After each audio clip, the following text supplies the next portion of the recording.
Episode 5 opens with a strange kind of quiet, a calm before the emotional storm. Belly and Jeremiah are laser focused on final wedding details, and there's this false sense of peace hanging in the air.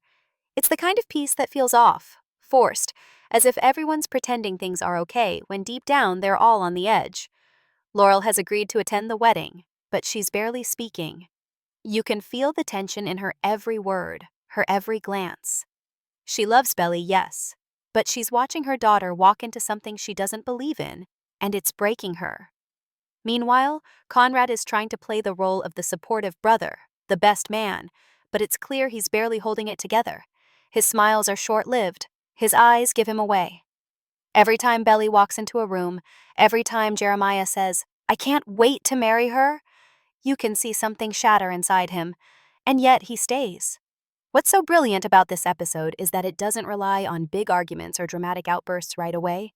Instead, it uses silences, lingering looks, awkward conversations. Every interaction is loaded.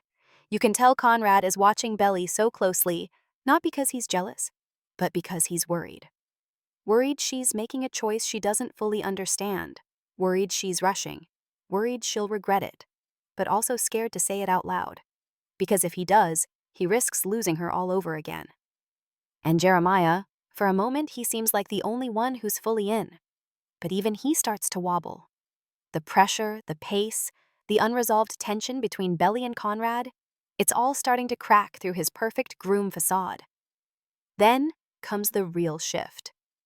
Belly gets a letter. It's from Susanna. A letter she apparently wrote years ago, meant to be opened right before Belly's wedding.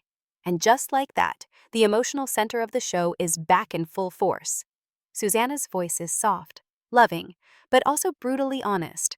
She tells Belly not to settle, to choose love that makes her feel alive, to be brave, not just loyal.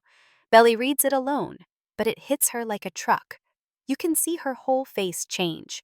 It's as if she's being reminded of the version of herself she lost somewhere along the way, the one who believed in magic, in passion, not just security. And here's where the writing gets clever, because instead of having Belly instantly panic or dramatically call off the wedding, she buries the letter. She hides it from Jeremiah, from herself, and tries to pretend it didn't just shake her entire world. But we know better. From that point on, everything she does feels off. Her smiles are a little tighter, her words more careful. She's going through the motions, everyone can feel it. Even Taylor, who tries to pull her aside, sensing that something's not right. But Belly brushes her off. Because what is she supposed to say? That she's about to marry one brother while still haunted by feelings for the other? As the wedding day inches closer, the energy shifts from awkward to almost suffocating.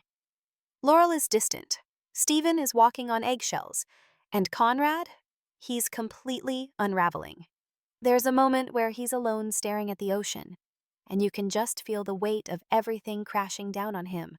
Not just losing Belly, not just watching her marry someone else, but the guilt, the regret, the fact that deep down he knows he pushed her away, and now he's watching the consequences unfold in real time. Still, he doesn't leave. He stays, helps decorate, smiles when he has to, cracks a joke here and there. But inside he's breaking. And the moment that pushes him over the edge, it's not a big scene, it's a quiet one. He finds Belly's shoes by the stairs, the same ones she wore that summer, the same ones from their summer, and he just sits down holding them. Not crying, not yelling, just sitting completely still. Because sometimes heartbreak doesn't explode, it just sits with you, silent, heavy, and endless.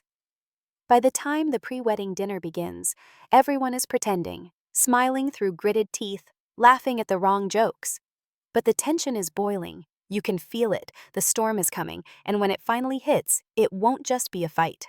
It'll be a reckoning. The morning of the wedding arrives like a dream Belly once had, but can no longer recognize. The sun is out, the decorations are perfect, the dress is ready. And yet, nothing feels right. There's a heavy stillness in the air. It's the kind of day that's supposed to feel magical, but instead it feels like waiting for something to go wrong. Belly walks through the morning like she's drifting, her face glowing on the outside, but her eyes give her away. Taylor sees it. Laurel sees it. And most painfully of all, Conrad sees it. Jeremiah is the only one clinging to hope, trying to keep everything light and happy. He jokes with Stephen, gets hugs from the family, and does everything to keep the energy up. But even he knows deep down that Belly is slipping away from him emotionally. He can feel it. And as much as he wants to deny it, he's already starting to notice the distance. The way she avoids eye contact, the way she hesitates when he talks about their future, the way she holds his hand, but not too tightly. Laurel watches her daughter with a mix of pride and pain. She's here. She's trying. But she knows this wedding isn't happening the way it's supposed to. She knows Belly isn't ready. She knows this marriage is rushing a healing process that hasn't even started.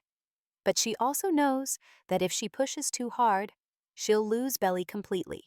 So instead, she waits, watches, and prays her daughter finds clarity before it's too late.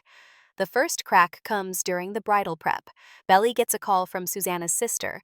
She just wants to wish her well. But the moment Belly hears Susanna's name, she breaks. Not completely, not publicly, but something shifts inside her. It reminds her that Susanna isn't here, that the wedding isn't a continuation of that beautiful summer they once shared. It's a goodbye to it, a final, irreversible step away from the past. And Belly suddenly wonders, is she ready to say goodbye to all of it, including Conrad? Meanwhile, Conrad is pacing. He tries not to be seen. He helps set up chairs, arranges flowers, anything to stay busy, but nothing is helping. Taylor corners him. She's not smiling. She's not joking. She tells him plainly that she saw the way he looked at Belly the night before, that she knows he's still in love with her, and that if he's going to ruin this wedding, he better be damn sure about it. It's a confrontation he wasn't ready for, but one he needed. Because up until now, Conrad has been swimming in guilt and grief. But now he's faced with a question. If you still love her, what are you doing just standing there? The ceremony begins. Everyone's seated. The music starts. Jeremiah stands at the altar trying to smile, but his hands are shaking. Conrad takes his place beside him, silent, tense. And then Belly appears. She looks beautiful, yes, but her steps are slow. Her expression is not the one of a glowing bride. She walks down the aisle like someone walking into something they don't understand. She sees Conrad. He looks away. She sees Jeremiah. He smiles, but his eyes are searching hers for something. For certainty, for love, for anything real. The vows start. Jeremiah speaks first. His words are sweet, honest. He says everything a groom is supposed to say. But Belly hesitates. And in that pause, everything falls apart. Because she looks at Jeremiah, and then she looks at Conrad, and then she says, "I'm sorry." Not loud, not dramatic, just soft, heartbreaking, devastating. The guests are frozen. Jeremiah doesn't understand, not right away. But Conrad, he knows. He's already standing, face pale, heart racing. Taylor covers her mouth. Laurel's eyes well with tears. And Belly, she turns and walks away, down the aisle, out of the ceremony, away from the wedding, away from both of them. Jeremiah doesn't follow. He can't. He just stands there, broken. And Conrad, he doesn't chase her either, because for the first time, he's not sure she wants either of them. Outside, Belly breathes, really breathes. Maybe for the first time this entire season. The weight of the wedding, the pressure, the expectations, they're all off her shoulders. But in their place, emptiness. She's not happy, she's not relieved, she's just lost. And that's what this episode did so brilliantly. It didn't give us a love triangle resolution. It didn't give us a wedding. It gave us the truth that sometimes the choices we make are not about love. They're about fear. And sometimes walking away is the bravest and most painful thing we can do. And for Belly, that walk down the aisle wasn't toward love. It was her first step back to herself. That's what follows Belly's exit. Not screams, not cries, just stunned, breathless silence. The wedding that everyone showed up for, the one that was supposed to mark a new beginning, has just ended without a single promise made. And the first person to break that silence is Jeremiah. But not with words. He simply walks away from the altar without looking at anyone. His face is frozen. His hands are clenched. His world, which was already shaking, has just collapsed. Jeremiah doesn't speak to Conrad, doesn't speak to Laurel. He disappears into the back of the house, slamming a door behind him, alone. Because right now, that's exactly how he feels, completely and utterly alone. And it's tragic, because Jeremiah has always been the one who loved loudly, who gave everything, who wanted to believe in the good, and now the girl he believed in most has just shattered his heart. Not with betrayal, but with a truth she couldn't deny any longer. Meanwhile, Conrad is still standing near the altar, shell-shocked. He should feel some sense of victory, right? That maybe Belly walking out means she still has feelings for him. But instead, all he feels is guilt. Overwhelming, crushing guilt. Because despite all his silent suffering, all his efforts to keep his distance, deep down he knows he was the reason she walked away. Not because he asked her to, not because he did anything, really, but because his presence, his love, was never truly gone. And Belly felt that, and couldn't go through with pretending otherwise. Taylor finds him first. She doesn't yell. She doesn't accuse. She just says, "I hope you're proud." And it stings, because Conrad isn't proud. He's confused, hurting, and terrified. Terrified that this moment, this giant emotional detour, didn't fix anything. That instead, it broke 3 hearts in one go. Laurel, ever the observer, doesn't intervene either. She watches her daughter retreat. Her younger daughter by heart leave a boy crying at the altar and another standing frozen in shame. And yet, for the first time all season, she doesn't try to fix it. Because she knows this moment needed to happen. Belly needed to see the truth for herself. And truth rarely arrives gently. When Belly finally returns to the house later that night, it's quiet. The guests are gone. The flowers are wilting. The backyard is filled with the leftovers of a day that was never meant to happen. She finds Taylor cleaning up, furious and heartbroken. Not for herself, but for Jeremiah. "You couldn't have told him before? Before everyone saw?" she asks. And Belly has no answer, because she doesn't have one, not a real one. She just knows that standing there in front of Jeremiah, dressed in white, she felt like she was lying, and she couldn't lie anymore. Jeremiah doesn't come out. He stays locked in a room, ignoring knocks, ignoring calls. For someone who always wore his heart on his sleeve, this silence is the loudest he's ever been. And it cuts Belly deeper than she expected, because despite all the confusion, all the guilt, she never wanted to hurt him like this. She loved him. She still loves him, just not in the way she thought, not in the forever kind of way. And now she's forced to face what that love cost him. The next morning, Conrad is already gone. No note, no goodbye. Just gone. And Belly knows why. Because that's what Conrad does when he's overwhelmed. He runs. But this time, it's different. Because he didn't run from her. He ran from what they've become. Something so complicated, so tangled in history and emotion that neither of them know how to fix it anymore. But Belly does find something. Something that hits her harder than anything else. It's a small photo left on the kitchen table of the 3 of them from 2 summers ago. Smiling, innocent, before things got so heavy, before love turned into a battleground. She stares at it, realizing just how much they've all changed. And for the first time in a long time, she wonders if things can ever go back. Laurel sits beside her, silent for a moment, and then she says, "You didn't just walk out of a wedding, Belly. You walked out of a life that wasn't yours." And Belly breaks. Not with regret, but with the weight of everything finally catching up. The rush, the denial, the pretending. It's all come to a stop.